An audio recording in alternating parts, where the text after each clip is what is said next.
پہ اتنے نال ہی لگایا آن ہے بالکل اس گربان دے نال لگا دے نعرہ تکبیر اللہ اکبر نعرہ رسالت یا رسول اللہ نعرہ حیدری یا علی دشمنان اہل بیت پہ لعنت بے شمار جناب امیر علیہ السلام قاتل دے لعنت بے شمار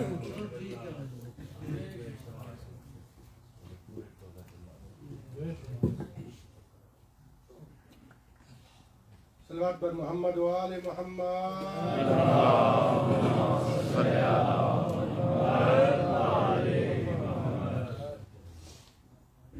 مجلس کی قبولیت کے لیے بآواز بلند صلوات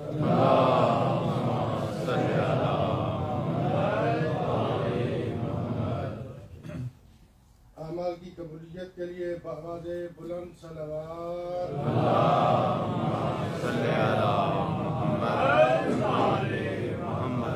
اعوذ باللہ من الشیطان الرجیم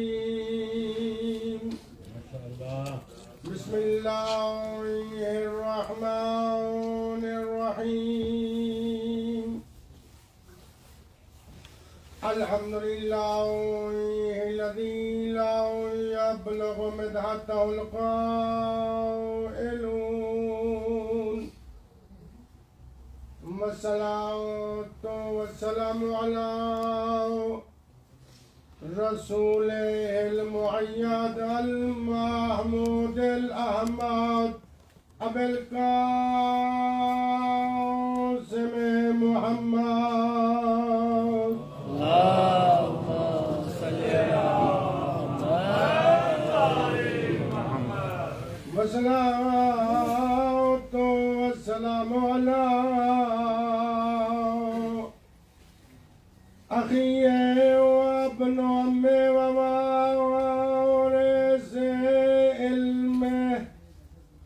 علم الأولين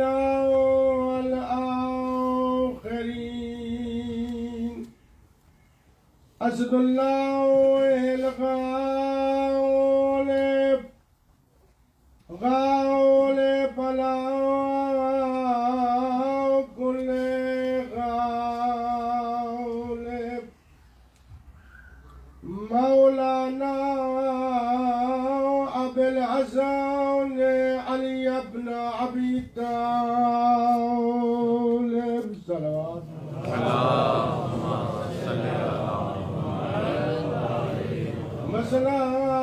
والصلاة والسلام على أهل بيت الطيبين الطاهرين المعصومين ولعنة الدائمة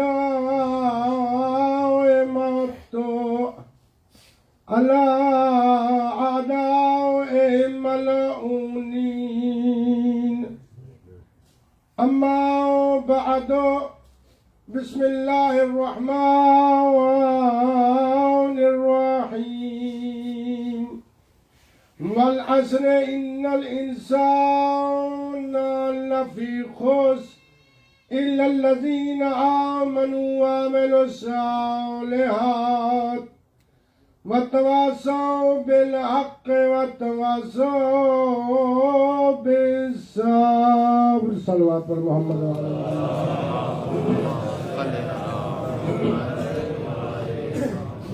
پروردگار عالم جو لوگ یہاں پہ شرکت کر رہے ہیں دام دل میں سخنے اب تمام حضرات کی دلی حاجات آج کے ذکر کے صدقے میں پوری فرما لا الہ تجھے واسطہ چاہتا معصومین کی عزت و عظمت و جلالت کا حاضرین کی جو مشکلات ہیں باب الحوائج مشکل کشا کے صدقے میں حاضرین کی مشکل کشائی فرما لا الہ تجھے واسطہ چاہتا معصومین کی عزت و عظمت کا حاضرین کے گھروں میں خیر و برکت و رحمت کا نزول فرما لا الہ تجھے واسطہ چاہتا معصومین کی عزت و عظمت کا آج کے ذکر کے صدقے میں جو بھی بیمار ہیں بالاخص ہمارے بزرگان جو بیمار ہیں با الہ انہیں صحت کامل و عاجل عطا فرما جو میں ہمارے برادران بے اولاد ہیں، با الہ بالاخص ایک مومن مخصوص بیمار ہے، با الہ تجھے واسطہ چار دا معصومین کی عزت و عظمت کا انہیں اولاد نرین عطا فرما۔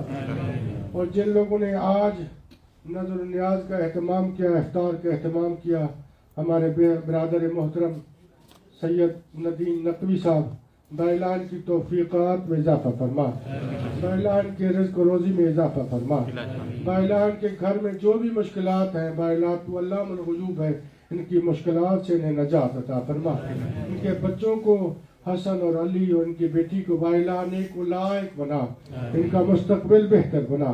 با الہ تجھے واسطہ چاہتا معصومین کی عزت و عظمت کا ہم تمام کے مرحومین کو، اور بالاخص جنہوں نے آج اہتمام کیا ہے، با الہ ان کے مرحومین کو جوار رحمت پہ جگہ عطا فرما۔ مجلس کی قبولیت کے لیے، حاجات کے پورا ہونے کے لیے بآواز بلند صلوات۔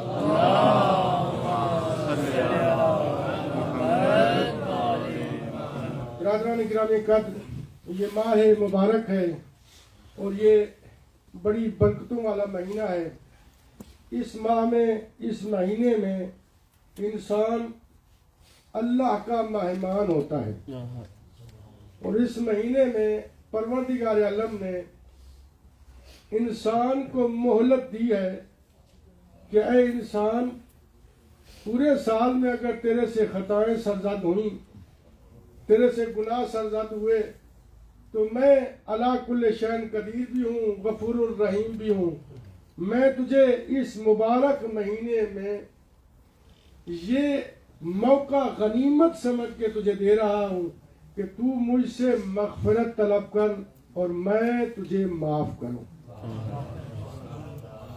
اور اس ماہ مبارک کی فضیلت کے لیے یہی ایک جملہ ہی کافی ہے کہ اس ماہ مبارک میں سانس لینا تسبیح ہے، سو جانا عبادت ہے، کام پہ جانا عبادت ہے۔ پورا اگر انسان اللہ کے احکام کے مطابق زندگی بسر کرے تو پورے کا پورا مہینہ عبادت ہے۔ اور اس میں کوئی اگر کسی مسکین و غریب یا یتیم کو کھانا کھلاتا ہے، اپنے کسی بھائی کو کھانا کھلاتا ہے، تو اللہ نے کہا ہے کہ تو ایک آدمی کو کھانا کھلائے گا، اس کے 700 گنا میں تجھے رزق دوں گا۔ توجہ ہے نا؟ اور اس میں لیلۃ القدر ہے۔ میں انشاءاللہ مقدمتاً ماہ رمضان اور پھر انشاءاللہ فضائل پڑھوں گا۔ لیلۃ القدر ہے، اس میں لیلۃ القدر کی کیا فضیلت ہے۔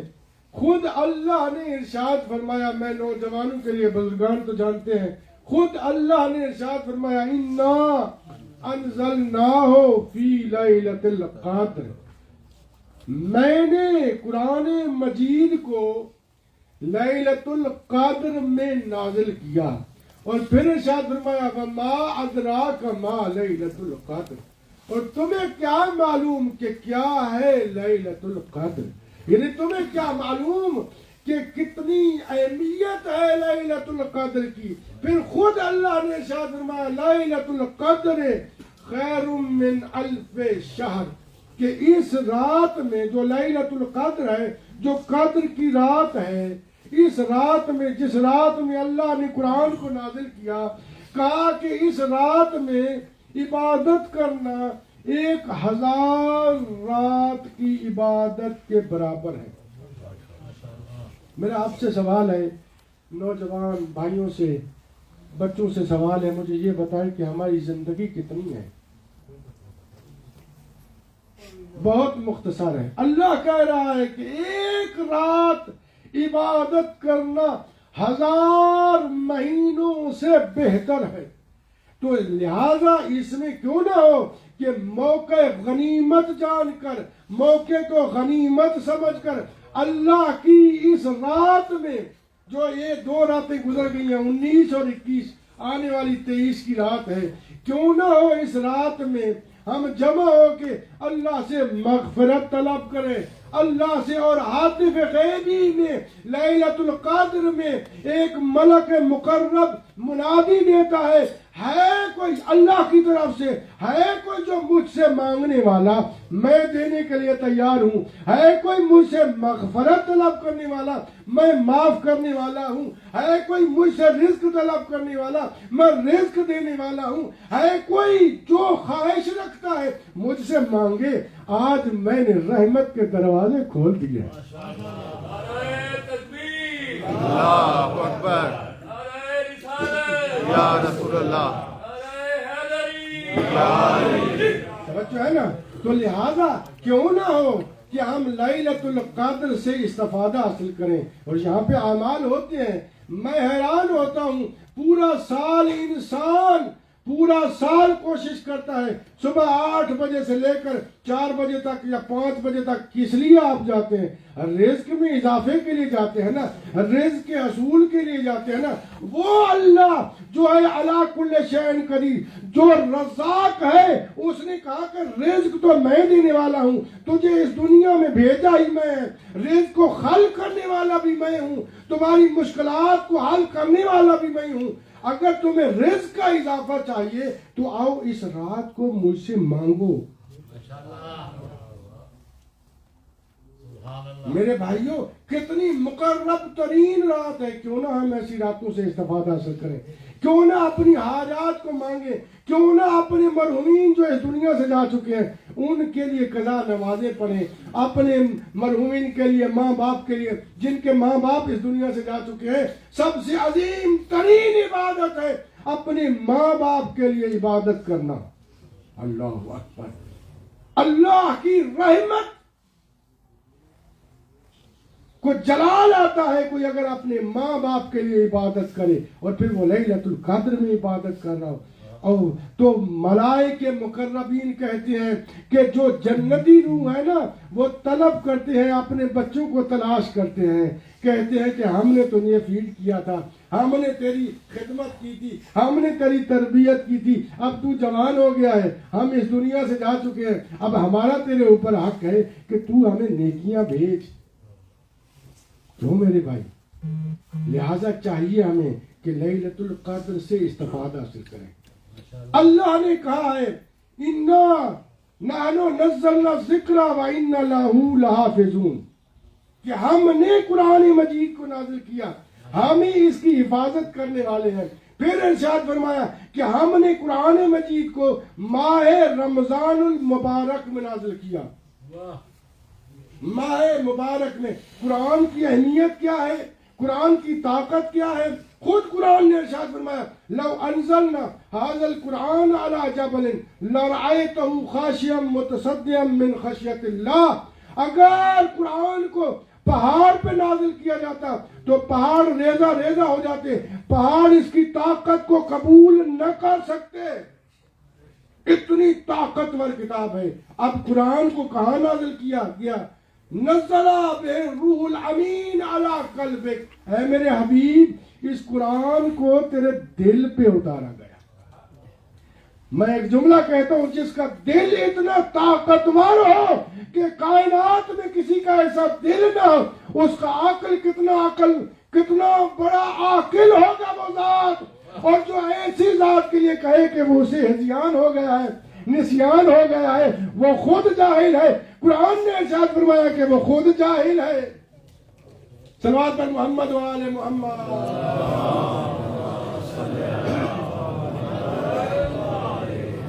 بس میں نے آپ کی زحمت تمام کی، مقدمہ ختم ہو گیا، ماہ مبارک اور لیلۃ القدر کا میرا فریضہ اب تک پہنچ گیا۔ اللہ نے ارشاد فرمایا ہے قرآن مجید کو انسان کی کامیابی کے لیے نازل کیا، قرآن مجید کو انسان کے لیے ہدایت کے لیے نازل کیا، قرآن مجید کو انسان کے لیے ایک نمونہ عمل بنا کر بھیجا، قرآن مجید کے مطابق زندگی گزارنے کا حکم دیا، اور آغاز قرآن مجید کا ہو رہا ہے بسم اللہ الرحمن الرحیم، الف لام میم ذالک الکتاب لا ریب فیہ۔ قرآن وہ کتاب ہے جس میں کوئی شک نہیں، جس میں کوئی ریب نہیں، جس میں کوئی ڈاؤٹ نہیں، کسی قسم کا شک قرآن میں نہیں ہے۔ لا ریب فیہ، قرآن میں کوئی شک نہیں. آئے پیغمبر اسلام کی حدیث کو پڑھتے ہیں. پیغمبر اسلام نے ارشاد فرمایا القرآن مع علی و علی مع القرآن. قرآن علی کے ساتھ ہے اور علی قرآن کے ساتھ ہے. جس طرح قرآن لا رہے ہے اسی طرح علی پہ ہے. صلوات پر محمد و آل محمد. اللہم صلی علی محمد و آل محمد. ذالک الکتاب لا ریب فیہ ھدی للمتقین. اور یہ قرآن ہدایت ہے متقین کے لیے, یہ رہنمائی ہے متقین کے لیے, یہ رہنما کتاب ہے متقین کے لیے. آئے پیغمبر اسلام نے ارشاد فرمایا یا علی انت امام المتقین. اے علی تو امام المتقین ہے. قرآن متقین کی ہدایت کی کتاب, علی رہبر ہے متقین کے. صلوات پر محمد و آل محمد. تیسری صفت بیان کی قرآن مجید کی الذین یؤمنون بالغیب. قرآن وہ کتاب ہے کہ مومن وہ ہیں جو قرآن پہ ایمان رکھتے ہیں. اور ایمان کی جب بات آتی ہے اللہ پہ ایمان رکھنا بھی ایمان ہے, مصطفیٰ پہ ایمان رکھنا بھی ایمان ہے. لیکن ایک مقام پہ خود پیغمبر اسلام نے ارشاد فرمایا جنگ کے میدان میں جب علی کو بھیجنا چاہا تو ارشاد فرمایا فرض الایمان کلہ علی الکفر کلہ. صلوات پر محمد و آل محمد.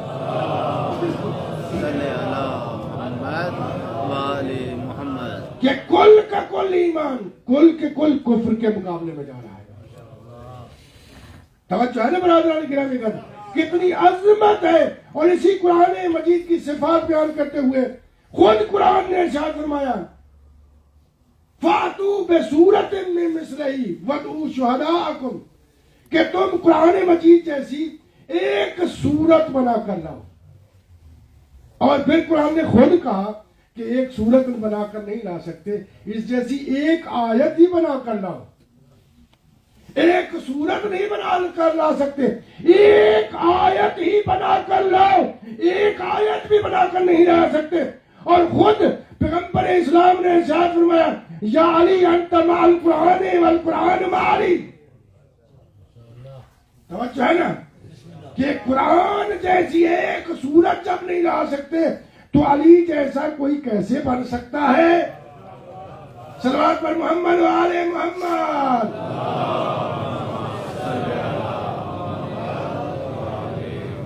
بآواز بلند صلوات.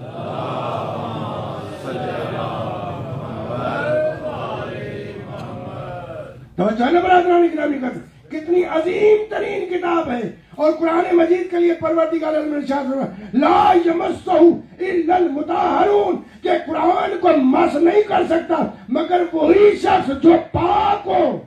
یعنی قرآن کی حقیقت کو وہی شخص درک کر سکتا ہے جو پاک و پاکیزہ ہو. نجس شخص قرآن کی حقیقت کو درک نہیں کر سکتا. اس لیے تو پیغمبر اسلام نے ارشاد فرمایا یا علی لا یحبک الا طاہر الولادہ ولا یبغضک الا خبیث الولادہ.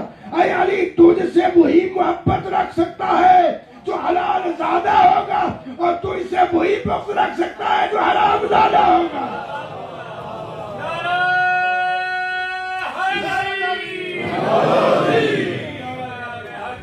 توجہ ہے نا برادران گرامی کا, یہ عظمت ہے علی کی, اتنے فضائل ہیں میرے آقا علی کے. اور ایک مرتبہ ایک صحابی نے مسجد کوفہ بھری ہوئی تھی. پیغمبر اسلام کے جانشین حقیقی علی مرتضیٰ خطبہ دے رہے تھے کہ ایک صحابی کھڑا ہوا اور اس نے ایک عجیب سا سوال کیا. اس نے کہا یا رسول یا ولی اللہ, اے اللہ کے ولی, مجھے آپ اپنی سب سے بڑی فضیلت بیان کریں. بس یہی جملے اور آپ کی زحمت سماعت, مجھے زیادہ دیر آپ کو زحمت سماعت دینا نہیں. وہ کہتا ہے کہ اے علی آپ اپنی سب سے بڑی فضیلت بیان کریں.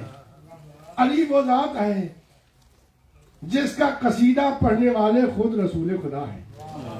قرآن مجید جس کا قصیدہ ہے, اللہ بار بار جس کے قصیدے جبرائیل کو دے کے بھیجتے رہا، وہ ذات علی، اور خود پیغمبر اسلام نے ارشاد فرمایا لو کان البحر مدادا، اگر زمین کے سارے پانی سیاہی بن جائے، والاشجار اقلاما، اور تمام درخت قلمیں بن جائیں، والجن والانس کتابا، اور جن و انس لکھنے والے ہوں، لا یوسا فضائل علی ابن ابی طالب، علی کے فضائل شمار نہیں کر سکتے۔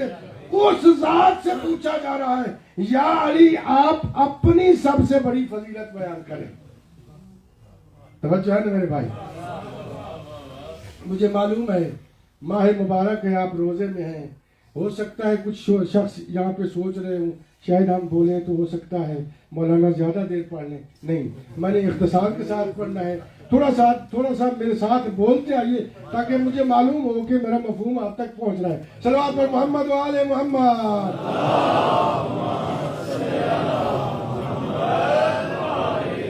تو ہے نا، نعرہ تکبیر، نعرہ رسالت، نعرہ حیدری، حیدری، نعرہ حیدری، صلوات پر محمد و آل محمد۔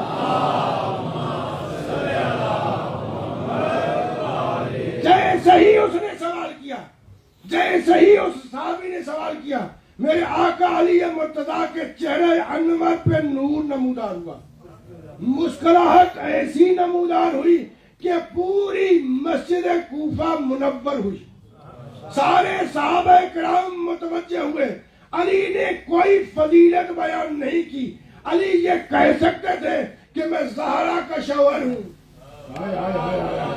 میں حسنین کا بابا ہوں، میں فاتح خیبر ہوں۔ میرے آقا علی مرتضیٰ یہ کہہ سکتے تھے کہ میری ولادت جب ہوئی تو سب سے پہلے میں نے رسول کی زیارت کی، رسول نے مجھے انعام دیا، یہ کہتے ہوئے یا علی خصصتنی بالنظر خصصتک بالعلم، اے علی تو نے مجھے نگاہوں کے ساتھ مخصوص کیا، میں تجھے علم کے ساتھ مخصوص کرتا ہوں۔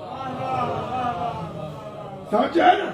اور پھر میرے آقا علی مرتضیٰ یہ بھی کہہ سکتے تھے کہ اسی وقت 3 دن کے علی نے یہ کہہ سکتے تھے کہ میں نے رسول اللہ کو کہا کہ یا رسول اللہ اگر مجھے اجازت دے میں تورات کی تلاوت کروں، میں زبور کی تلاوت کروں، میں انجیل کی تلاوت کروں، میں قرآن کی تلاوت کروں، ایسے تلاوت کروں کہ کتاب بول اٹھے۔ علی نے حق ادا کر دیا، صاحب کتاب بول اٹھے، علی نے حق ادا کر دیا۔ اللہ اکبر، یا رسول اللہ، یا توجہ ہے نا؟ میرے آقا علی مرتضیٰ یہ بھی کہہ سکتے تھے کہ میں وہ ہوں جس کی ولادت بسعادت کعبہ میں ہوئی۔ توجہ ہے نا؟ میرے آقا علی مرتضیٰ یہ بھی کہہ سکتے تھے کہ میں وہ ہوں جب وحی نازل ہو رہی تھی میں دیکھ رہا تھا، اور میں نے رسول اللہ سے سوال کیا ما ھذا الصوت، یہ آواز کیا ہے، وما ھذا الرنۃ، اور یہ چیخنے چلانے کی آواز کیا ہے، وما ھذا الشم، اور یہ خوشبو کیا ہے۔ تو اس وقت رسول اللہ نے ارشاد فرمایا یا علی ترا ما ارا، اے علی تو وہی دیکھ رہا ہے جو میں دیکھ رہا ہوں، وتشم ما اشم، جو میں سونگ رہا ہوں وہی سونگ رہے ہو، یا علی تم وہی سن رہے ہو جو میں سن رہا ہوں، یا علی تم میرے ساتھ ہو، یہ جبرائیل پہلی وحی لے کر نازل ہوا۔ توجہ ہے نا؟ میرے آقا یہ فضیلت بھی بیان کر سکتے تھے، میرے آقا یہ بھی کہہ سکتے تھے کہ میں وہ ہوں جب سب سے پہلی دعوت ذوی العشیرہ میں رسول اللہ نے اپنی رسالت کا اعلان کیا تو وہاں پہ سب کفار و مشرکین بیٹھے ہوئے تھے، سب رسول اللہ کے دشمن بیٹھے ہوئے تھے۔ سب سے پہلے میں نے کھڑے ہو کے کہا انا ناصرک یا رسول اللہ۔ ہائے ہائے ہائے، اس دنیا میں رسول کو رسول سب سے پہلے کہنے والا میں علی ہوں۔ صلوات پر محمد والے محمد.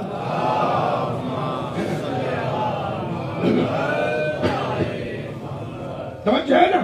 میرے آقا کہہ سکتے تھے کہ دعوت ذویل العشیرہ میں سب سے پہلے رسول کی مدد کا اعلان میں نے کیا, اور پھر میرے آقا و مولا یہ کہہ سکتے تھے صلوات پر محمد والے محمد.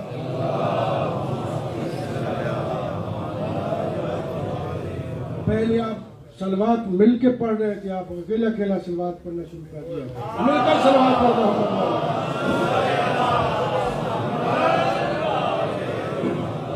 توجہ ہے نا برادران گرامی کرتے. میرے آقا و مولا یہ کہہ سکتے تھے کہ شب ہجرت میں جب رسول کی زندگی خطرے میں تھی تو میں بستر رسالت پہ سویا, اور روزانہ کے دیکھنے والے وہ علی و مصطفیٰ کو روزانہ دیکھ رہے تھے, لیکن جب آج رسول کے بستر پر علی کو سویا ہوا دیکھا تو انہیں معلوم نہ ہوا کہ یہ رسول ہے یا علی ہے. ہائے ہائے ہائے ہائے, کیا سن رہا ہے؟ صلوات پر محمد والے محمد.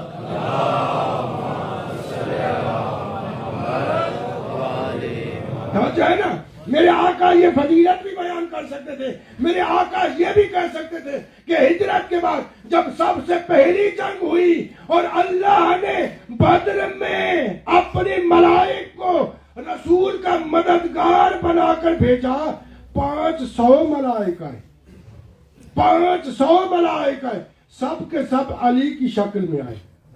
ارے اللہ کو گوارا ہی نہیں تھا کہ رسول کی مدد کے لیے علی کی شکل کے علاوہ کوئی اور ہے. ہائے ہائے ہائے, کیا سن رہے ہیں؟ صلوات پر محمد والے محمد.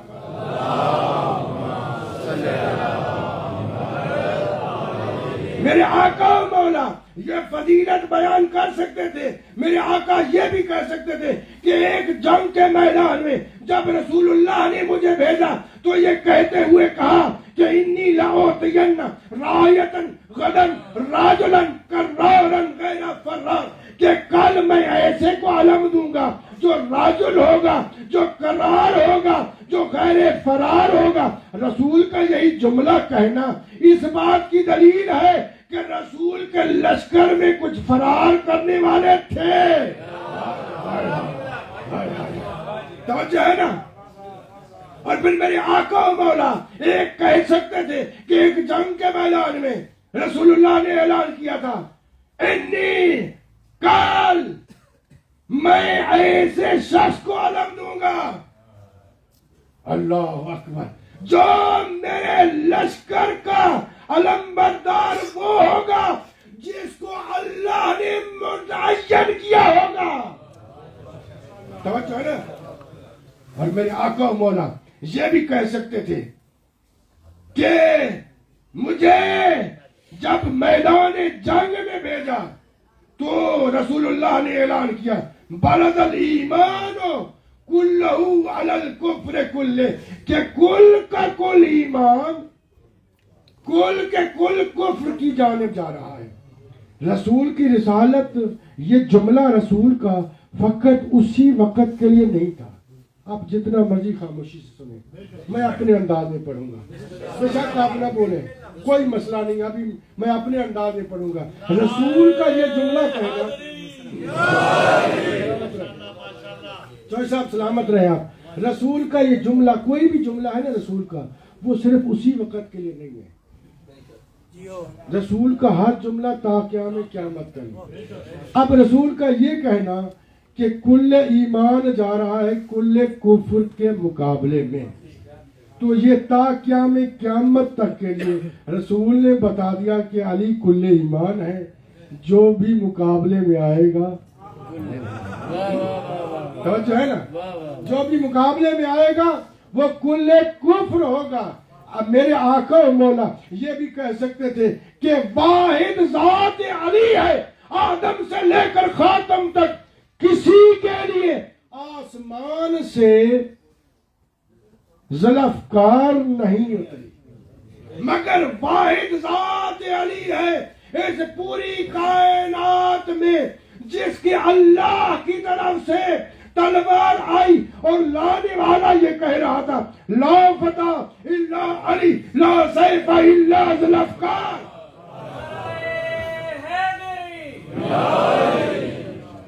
برادران گرامی قدر، میرے آقا و مولا یہ تمام فضائل بیان کر سکتے تھے. میرے آقا و مولا یہ کہہ سکتے تھے کہ میں وہ ذات ہوں جس کے لیے پیغمبر اسلام نے ارشاد فرمایا ضربت علی فی یوم الخندق افضل من عبادت الثقلین، کہ علی کی ایک ضربت ثقلین کی عبادت سے افضل ہے. میرے آقا و مولا یہ بھی کہہ سکتے تھے کہ رسول نے میرے شان میں ارشاد فرمایا الا مدینۃ العلم وعلی بابها من اراد العلم فلیأت من الباب. میں علم کا شہر ہوں، علی اس کا دروازہ ہے. جسے علم چاہیے وہ علی کے پاس آئے. اللہ اکبر. پھر ارشاد فرمایا انا دار الحکمت وعلی بابها من اراد الحکمت فلیأت من الباب. اللہ اکبر. میں حکمت کا شہر ہوں، علی اس کا دروازہ ہے. جسے حکمت چاہیے وہ علی کے پاس آئے. میرے آقا نے ارشاد فرمایا کہ دیکھیے پیغمبر اسلام نے ارشاد فرمایا من لم یوالک یا علی لم یسم رایت الجنہ. اے علی جو تجھ سے محبت نہ رکھے گا وہ جنت تو دور جنت کی خوشبو بھی نہیں. مولا آپ کو سلامت رکھے.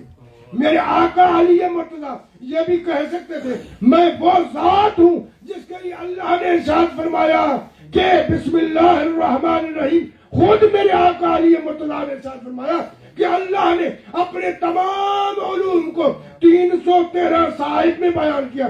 ان 313 کے علوم کو زبور میں، تورات میں، انجیل میں بیان کیا. ان تمام کے علوم کو قرآن میں بیان کیا. قرآن کے تمام علوم کو سورہ یاسین میں بیان کیا. سورہ یاسین کے تمام علوم کو سورہ فاتحہ میں بیان کیا. سورہ فاتحہ کے تمام علوم کو بسم اللہ الرحمن الرحیم میں بیان کیا. میرے آقا علی مرتضی نے ارشاد فرمایا انا نقطۃ تحت الباء. صلوات پر محمد و آل محمد.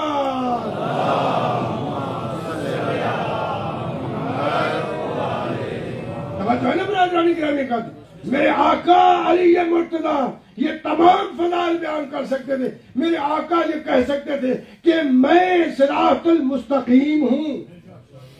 اہدنا صراط المستقیم کا مصداق میں علی ہوں. صراط الذین انعمت علیہم کا مصداق میں علی ہوں.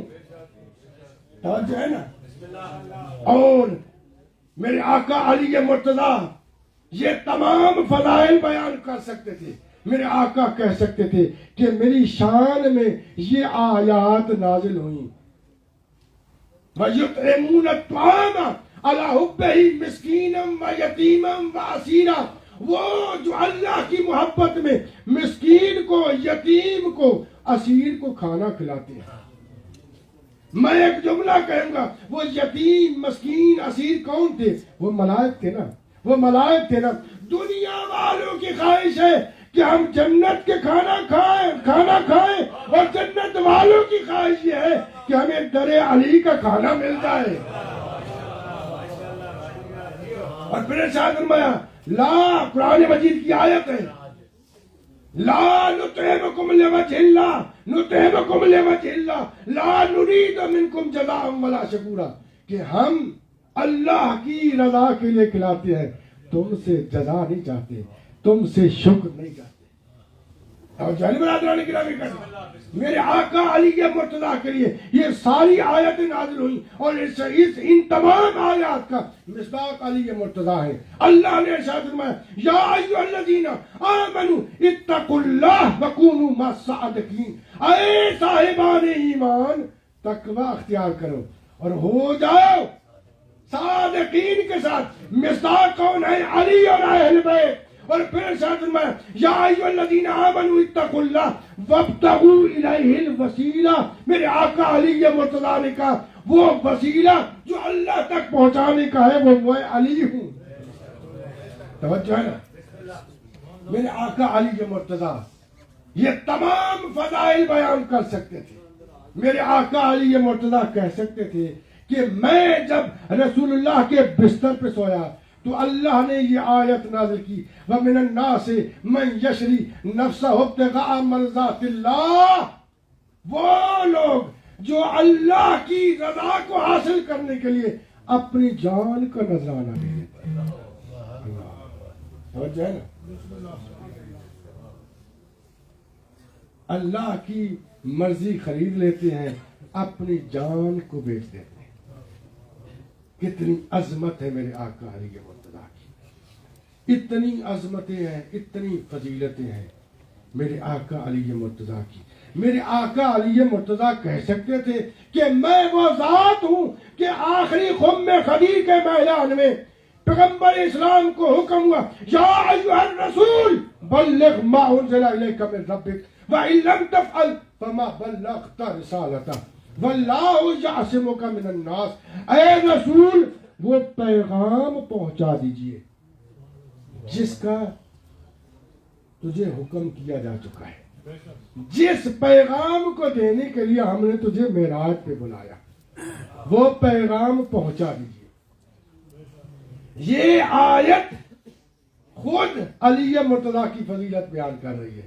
خود میرے آقا علی مرتضیٰ کہہ سکتے تھے کہ اللہ نے جب میری ولایت کا اعلان ہوا تو اللہ نے اعلان کیا الیوم اکملت لکم دینکم واتممت علیکم نعمتی ورضیت لکم الاسلام. آج دین مکمل ہوا علی کی ولایت پہ, دین تمام ہوا علی کی ولایت پہ. اللہ راضی ہوا علی کی ولایت پہ, نعمتیں تمام ہوئی علی کی ولایت پہ. اتنی بڑی فضیلتیں ہیں علی کی. ایک مرتبہ جیسا ہی اس صحابی نے سوال کیا مسجد کوفہ میں سناٹا چھا گیا. میرے آقا علی مرتضیٰ نے اس کی طرف دیکھ کے اور مسکرا کے ارشاد فرمایا سننا چاہتا ہے تو سن, علی کی سب سے بڑی فضیلت کیا ہے. جب کفار و مشرکین نے ارشاد فرمایا اور کفار و مشرکین نے کہا وَيَقُولُ الَّذِينَ کافروا لست مرسلا, اے رسول تم مرسل نہیں ہے, ہم تجھے رسول نہیں مانتے. تو اللہ نے یہ آیت نازل کی قل کفا باللہ شہیدا بینی و بینکم ومن عنده علم الکتاب. اے رسول کہہ دے کہ میری رسالت کی گواہی کے لیے ایک وہ وحدہ لا شریک کافی ہے, دوسرا جو کل کتاب کا عالم ہے. بچو ہے نا, صلوات پر محمد و آل محمد.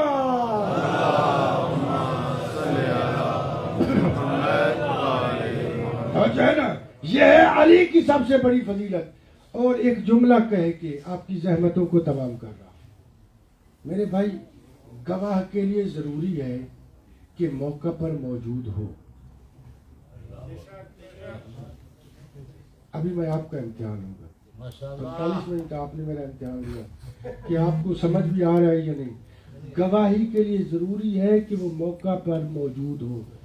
قبلہ کفایت نقوی صاحب اگر مجلس میں موجود نہ ہوں تو یہ یہاں کے گواہ نہیں بن سکتے.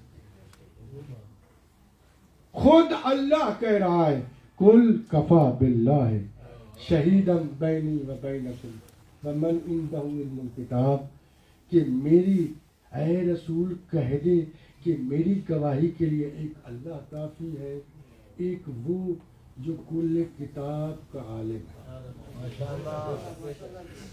یعنی علی مرتضیٰ کہنا یہ چاہ رہے تھے کہ میری سب سے بڑی فضیلت یہ ہے کہ وہ وحدہ لا شریک ہے, اس کا کوئی شریک نہیں. وہ لا شریک رہتے ہوئے رسول کی رسالت کی گواہی میں اس کا شریک ہوں. ہے نا. اور میرے بھائی گواہ کے لیے ضروری ہے کہ وہ موقع پر موجود ہو. تو علی ہے رسول کی رسالت کا گواہ. مولا آپ کی خاموشی کو سلامت رکھے. رسول کی رسالت کا گواہ ہے علی مرتضیٰ. تو معلوم ہوا کہ رسالت مل رہی تھی, علی دیکھ رہا تھا. توجہ ہے نا. اور آقا علی مرتضیٰ کی، چونکہ آج میرے آقا علی مرتضیٰ کی شہادت کی مجلس ہونی ہے، میرا دل چاہتا ہے کہ شہادت پڑھنے سے پہلے، مصائب پڑھنے سے پہلے میں آقا کی وہ نصیحتیں جو میرے آقا نے اپنے بیٹوں سے کی، چند ایک جملے آپ کی رحمت۔ میرے آقا علی مرتضیٰ اپنے بیٹے کو نصیحت کرتے ہوئے کہہ رہے ہیں، الا خبردار اوصیکم بتقوی اللہ، کہ میں تمہیں وصیت کرتا ہوں اللہ کے تقوی۔ جو بھی علی سے محبت رکھتا ہے وہ علی کے ان فرمان کو سن کر کوشش کرنا کہ ان پر عمل کرنا۔ علی کی یہ وصیت صرف امام حسن اور امام حسین کو نہیں تھی، وہ تو امام تھے، وہ تو حجت خدا تھے، وہ تو ولی اللہ تھے، یہ وصیتیں ہمیں تھی، توجہ ہے نا۔ اور خود میرے آقا علی مرتضیٰ نے اپنی وصیت میں ساری وصیتیں نہیں پڑھوں گا، خود ارشاد فرمایا اور پہنچا جس تک میرا یہ پیغام پہنچے، وصیت کے یہ جملے ہیں، جس تک میرا پیغام پہنچے وہ میری ان وصیتوں پہ عمل کرے۔ میں تمہیں اللہ کے تقوی کی طرف دعوت دیتا ہوں۔ اور پھر ارشاد فرمایا کہ دنیا کے بدلے میں آخرت مت بیچنا، بلکہ آخرت کا دنیا میں خیال رکھنا۔ اور پھر ارشاد فرمایا اپنے امور کو منظم دنیا میں رکھنا، اپنے کردار کو پاکیزہ رکھنا۔ میں اختصار کے ساتھ مفہوم بیان کرتا ہوں، پورا شاید نہیں بیان کر سکوں گا وصیت کو۔ میرے آقا علی مرتضیٰ ارشاد فرماتے ہیں، وصیت فرماتے ہیں آپ کو، مجھے اور تمام ماننے والوں کو، تا قیامت تک آنے والے ہر شیعہ کے لیے وصیت فرما رہے ہیں۔ کہتے ہیں کہ اے میرے شیعوں، اے میرے ماننے والوں، نماز کو چھوٹا نہ سمجھنا، اللہ اول وقت میں ادا کرنا۔ میرے آقا علی مرتضیٰ نے ارشاد فرمایا یتیم کا خیال کرنا، اور ظالم کے دشمن رہنا، مظلوم کے ساتھی رہنا۔ میں اپنے الفاظ میں مولا کے وہ وصیت کے جملے بیان کرنا چاہ رہا ہوں۔ اور پھر ارشاد فرمایا کہ ایک دوسرے کے ساتھ، یہ جملہ وصیت کا، اور وصیت پہ سب وصیت پہ عمل کرنا چاہیے، لیکن یہ خاص کر جملہ ہے، میں کہتا ہوں خاص کر پیرس میں رہنے والے مومنین کم از کم اس وصیت کے جملے پہ ضرور عمل کریں۔ پھر ارشاد فرمایا، میرے آقا نے، سر زخمی ہے میرے آقا کا، ارشاد فرمایا کہ ایک دوسرے کے ساتھ پیار و شفقت سے پیش آنا عام نماز و روزہ سے بہتر فضیلت رکھتا ہے۔ اے مومنین، ایک دوسرے کے ساتھ احترام سے پیش آیا کریں، ایک دوسرے کے ساتھ مضبوطی تعلقات میں مضبوط رکھا کریں، ایک دوسرے کی مدد کیا کریں۔ اگر کسی کو مدد کی ضرورت ہو تو علی کی خوشنودی کے لیے اس مومن کی مدد کر دینا، اپنے دنیاوی مقاصد کے لیے نہیں، خوشنودی علی کے لیے اس کی مدد کر دینا۔ تو میرے بھائیوں، ہمیں چاہیے کہ ہم علی کی فضیلتوں پہ عمل کریں۔ اور پھر ایک جملہ ارشاد فرمایا، اللہ اللہ علیکم کتاب اللہ، اے میرے ماننے والوں، تمہیں چاہیے کہ تم اللہ کی کتاب کو مضبوطی سے تھامے رکھو۔ ایک جملہ اور میں مساق پہ جانا چاہ رہا ہوں۔ مجھے ایک بات بتائیے، ہر مومن کے اوپر ضروری ہے کہ وہ ماہ مبارک میں قرآن کی تلاوت کرے۔ میرا آپ سے سوال ہے، اپنے آپ سے سوال ہے، بزرگان کو نہیں، نوجوانوں کو، بچوں کو سوال ہے، ہم نے قرآن مجید کو اس ماہ مبارک میں تلاوت کی؟ سلامت رہے، ہم نے تلاوت کی قرآن مجید کی؟ کیا ہم نے ترجمے کے ساتھ تلاوت کی؟ کم از کم میں یہ جملہ کہہ رہا ہوں، اور علی کی شہادت پڑھنے سے پہلے کم از کم زندگی میں ایک مرتبہ قرآن کو ترجمے کے ساتھ پڑھ لیں، پھر دعویٰ کرنا کہ ہم علی کے ماننے والے ہیں۔ کتنی عظمت ہے میرے آقا علی مرتضیٰ، میرے آقا کا وہ اقدس چہرہ، وہ مقدس چہرہ جس کی زیارت عبادت تھی، وہ چہرہ 40 ہجری کو خون سے گلتا تھا۔ اجرکم اللہ. اپنے ذہن کو تیار کرو. آج فرصہ دینا ہے زینب، ام کلثوم، حسن حسین کو. اور میرے آقا علی مرتضیٰ کی پہلی جو فضیلت ہے نا، سادات سے، مومنین سے معافی مانگ کر ایک جملہ کہنا چاہتا ہوں. اگرچہ بڑا سخت جملہ ہے لیکن میرا دل کہتا ہے کہ یہ جملہ کہوں. کسی غیرت مند کے لیے دنیا میں سب سے مشکل ترین وقت ایسا ہوتا ہے کہ جب اس کے مستورات کو اس کے سامنے مارا پیٹا جائے. اللہ اکبر. کسی غیرت مند کے لیے سب سے مشکل ہوتا ہے کہ اس کے گھر والوں کے اوپر تازیانے چلائے جائے. علی جیسا شجاع ترین، علی جیسا غیرت مند، زہرا جیسی بیوی، زہرا جیسی بیوی، اور یہ علی کے سامنے تازیانے لگتے رہے. اس لیے جب ہم سلام پہ جاتے ہیں نا، میرے ساتھ جو زیارتوں پہ گئے، میں جب سلام پڑھتا تھا میری آنکھوں میں آنسو آ جاتے تھے. کیوں؟ اس لیے کہ ہم سلام میں کہتے ہیں السلام علیکہ، میرے آقا علی کا سلام، السلام علیکہ یا افضل المظلوم، اے سب سے پہلے مظلوم، و یا اکبر المظلوم، میرے آقا علی مظلوم، علی علیہ السلام سب سے بڑے مظلوم. کیسے مظلوم؟ کہ زہرا کو تازیانے لگتے رہے. باتیں خیبر دیکھتا رہا وہ علی مرتضیٰ. اور جب یہ 40 ہجری کا رمضان جب نظر آیا نا، تو ایک مرتبہ میرے آقا علی مرتضیٰ نے کہا صدقت یا رسول اللہ، ھذا ھو شہر الوعید. اے رسول اللہ تو نے سچ کہا، یہ وعدے کا مہینہ آ گیا. تاریخ میں ملتا ہے 40 ہجری میں علی مرتضیٰ کے خطبے کا رنگ متغیر ہو گیا، اور انداز میں علی خطبے دینے لگے اور وصیتیں کرنے لگے. ایک مرتبہ علی نے خطبے میں کہا، اے میرے صحابیوں، میں تھوڑے عرصے کا مہمان ہوں. آپ نے اتنے عرصہ بعد علی کا یہ جملہ سن کر رونا شروع کیا نا. جن کی آنکھوں میں آنسو نہیں آئے نا، وہ ذرا بھیک مانگے آنسو کی. آج کی رات ضرور پرسا دیجئے بیویوں کو، آزاد رہو. میرے آقا علی مرتضیٰ نے یہ جملہ کہا نا، میں پھر جملہ دہراتا ہوں تاکہ آپ اس کی طرف متوجہ.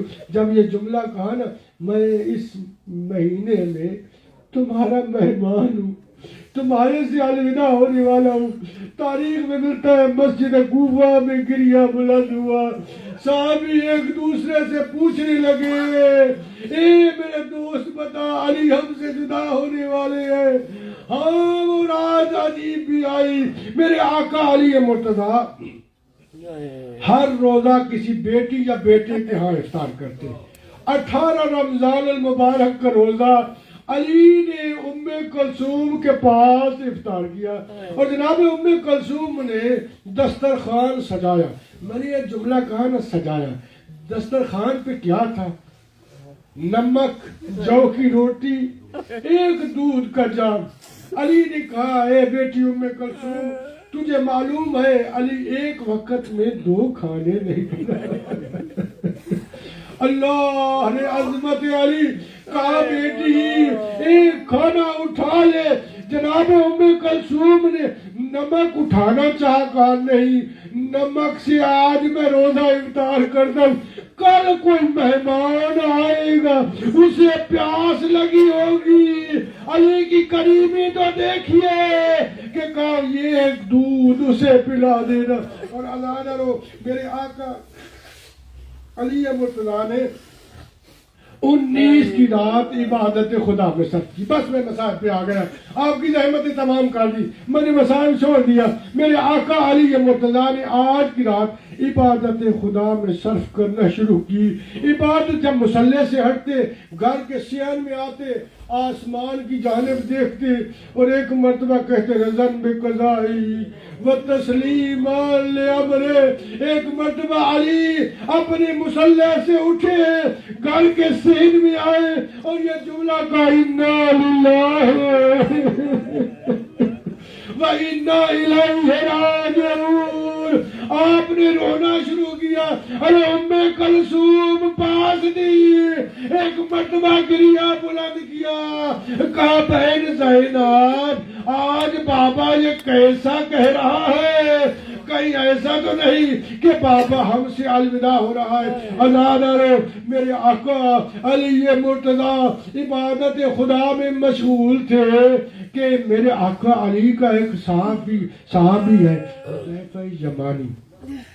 حذیفہ یمانی نے 40 جوانوں کو ساتھ لیا, تلواروں کو نیام سے نکالا, گھوڑوں پہ سوار ہوئے. علی نے گھوڑوں کی ٹاپوں کی آواز سنی. ایک مرتبہ علی گھر سے باہر آئے, حذیفہ یمانی کو دیکھا, کہا حذیفہ رات کے اس پہر میں میرے گھر کے باہر کیا کر رہے ہو؟ کہا یا علی آپ کے خطبات سے سنا ہے, ہمیں ڈر محسوس ہو رہا ہے, کہیں آپ اس دنیا سے جانے والے تو نہیں, کہیں ایسا نہ ہو کوئی آپ کے اوپر حملہ کر لے اور ہم ایسے رہے. ایک مرتبہ علی نے کہا حذیفہ مجھے جانتے ہو میں کون ہوں؟ حذیفہ یمانی تڑپ گیا. حذیفہ یمانی تڑپ کے کہتے یا امیر المومنین آپ میرے امام ہیں. کہا حذیفہ بڑی جلدی سے یہاں سے چلے جاؤ. حذیفہ کہتا ہے میں اپنے لشکر کو لے کے چلا. ایک مرتبہ میں علی کو دیکھتا رہا, علی ہماری طرف مایوسانہ نگاہوں سے دیکھ رہے تھے. میرا دل کہہ رہا تھا کہ میری یہ آخری ملاقات ہے علی سے. یہ رات گزر گئی, 19 کی رات گزر گئی. 19 کی صبح کو میرے آقا اپنے گھر سے باہر نکلنے لگے. ایک مرتبہ مرغابیوں نے علی کا راستہ روک لیا. اپنی چونچ سے علی کی آبا کو پکڑ کے نوحہ کرنا شروع کر دیا. علی نے کہا اے ام کلثوم بیٹی ان کا خیال کرنا, اور اگر خیال نہ کر سکو تو انہیں آزاد کر لینا. علی چلے اپنی بیٹیوں کو الوداع کر کے پہنچے مسجد کوفہ میں. ایک مرتبہ اپنے دشمن کو اپنے قاتل کو اٹھایا. علی گلدستہ آذان پہ گئے. ایک مرتبہ کہا اللہ اکبر. علی نے آذان بلند کی. ایسی درد تھی علی کی آذان میں, علی کی آواز میں کہ کوفہ میں جس نے بھی سنی وہ اس آذان پہ رونا شروع ہوا. اور ایک مرتبہ جبرائیل نے منادی شروع کر دی, اے دنیا والو اٹھو, علی کی آخری آذان سنو. میں کہوں گا ایک علی نے کوفہ میں آذان دی, ایک علی نے کربلا میں آذان دی. ہائے وہ جو کربلا کا مؤذن ہے نا علی اکبر, وہ 3 دن کا پیاسا تھا. ارے جب حسین نے کہا نا بیٹا میری بہنیں چاہتی ہیں کہ تم آذان دو, ایک مرتبہ علی اکبر نے تڑپ کے کہا بابا آپ کی بہنیں تو آذان سنے. ہائے میری بہن مدینہ میں. حسین نے کہا علی اکبر میں اذن امامت سے صغرا کو یہ آواز سناؤں گا. علی اکبر کا آواز پہنچا مدینہ میں. صغرا نے تڑپ کے کہا نانی ام سلمہ دیکھو علی اکبر آ گئے. اجرکم اللہ اجرکم اللہ. ذرا گریہ بلند کیجیے, آج شرمانے کی رات نہیں. سب کہو نا واہ علیہ واہ علیہ. ذرا پرسا دیجئے میرے بھائی ہو. میرے آقا علی مرتضی نے آذان ختم کی, نماز شروع کی. ایک مرتبہ علی سجدے میں گئے. ایک ملعون نے ایسا وار کیا کہ وہ علی کا سر زخمی ہوا, اور ایک منادی نے ندا دی اللہ قد ہدمت ارکان الہدی. ہائے ہدایت کا چراغ بجھا دیا گیا, ہائے دین کا ستور گرا دیا گیا, ہائے قد قتل امیر المومنین, ہائے امیر المومنین کو شہید کر دیا گیا. یہ تو منادی جبرائیل دے رہا تھا، اور جب میرے آقا علی مرتضیٰ کو ضرب لگی تو علی مرتضیٰ نے ایک آواز بلند کی، کہا الا فزتو برب الکعبہ، رب کعبہ کی قسم علی کامیاب ہو گئے۔ اور ہاں میرے بھائیوں، ایک مرتبہ امام حسن مجتبیٰ کو کہا، حسن ذرا تم نماز پڑھاؤ۔ یہ کوفہ میں عجیب منظر تھا، بابا کے سر زخمی ہے، بیٹے کا سر سجدے میں ہے، اور کہہ رہا ہے سبحان ربی الاعلی۔ بیٹوں نے بابا کے جسم اقدس کو اٹھایا اور ایک مرتبہ چلو خیام کی گھر کی جانب۔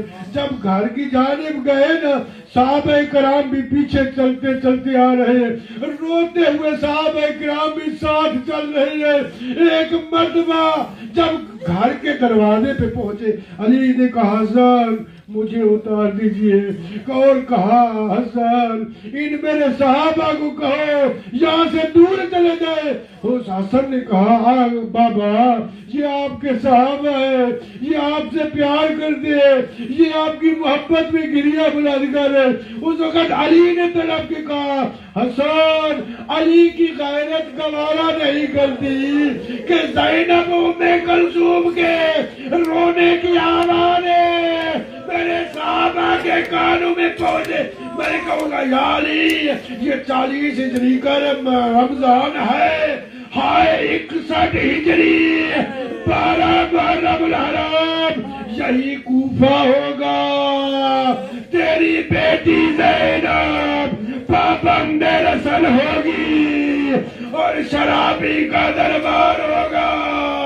ابن زیاد کہہ رہا ہوگا ان میں حسین کی بہن زینب۔ اجرکم اللہ، اجرکم اللہ۔ بس 2 جملے اور آپ کی رحمت تمام۔ میرے آقا علی مرتضیٰ نے اسی حالت میں کچھ دن گزارے، 2 دن گزارے کہ ایک طبیب کو بلایا گیا۔ بس جن کی آنکھوں میں آنسو نہیں آئے ان کے یہ جملہ پڑھنا چاہتا ہوں۔ طبیب کو بلایا گیا، طبیب آیا، طبیب نے جب معائنہ کیا نا تو طبیب نے غور سے معائنہ کرنے کے بعد کہا کہ اسے دودھ پلایا جائے۔ علی تھوڑی دیر کے مہمان ہیں، جتنا ہو سکتا ہے دودھ پلایا جائے۔ یہ خبر کوفہ میں پھیلی، یہ خبر کوفہ میں پھیلی کہ علی کو حکیم نے دودھ کا جب یہ خبر پھیلی تو تاریخ میں ملتا ہے کوفہ کے ہر گھر سے دودھ کا جام لے کے، ہر گھر سے دودھ کا جام نکلا۔ میں کہوں گا یا علی یہ کوفہ ہے، 21 رمضان ہے، ہائے کربلا 10 محرم الحرام کو حسین سوال کر رہا تھا اور کہہ رہا تھا حلی شربت من الماء، کیا ایک گھونٹ پانی کا مل جا سکتا ہے؟ ارے جب یہ سوال کیا تو حرملہ نے تیر کو نیام میں رکھا، ایک مرتبہ تیر چلانا چاہا، تیر نیام سے گرا۔ ایک مرتبہ ابن سعد کہتا ہے حرملہ تو بڑا تیر انداز ہے، تیر چلاتا کیوں نہیں؟ حرملہ نے کہا ملعون تو اس بچے کو دیکھ رہا ہے، وہ خیام کے دروازے پہ دیکھ، ایک کالے برقعے والی بی بی سر پہ قرآن رکھ کے کہہ رہی ہے ملعون اپنا تیر بھی دیکھ، میرا صغیر بھی دیکھ۔ اجرکم اللہ، اجرکم اللہ۔ آخری جملے اور آپ کی رحمت تمام، تابوت لے آؤ میرے بھائی۔ اب جو ایک جملہ سن لیجئے گا، میرے آقا علی مرتضیٰ کا آخری وقت تھا، وصیت شروع کی، سب کو حسن مجتبیٰ کے ہاتھ پہ دیا۔ ایک مرتبہ عباس کو بلا کے حسین کے ہاتھ پہ ہاتھ رکھا، کہا عباس اس کا خیال کرنا، اور زینب کی چادر پکڑ کے عباس کو دی، کہا یہ میری غیرت کا سوال ہے۔ زینب کو کہا زینب سر سے چادر اتارو، سال کے پوسے لیے زینب نے پوچھا بابا کیوں؟ کہا پتھروں کی برسات ہوگی.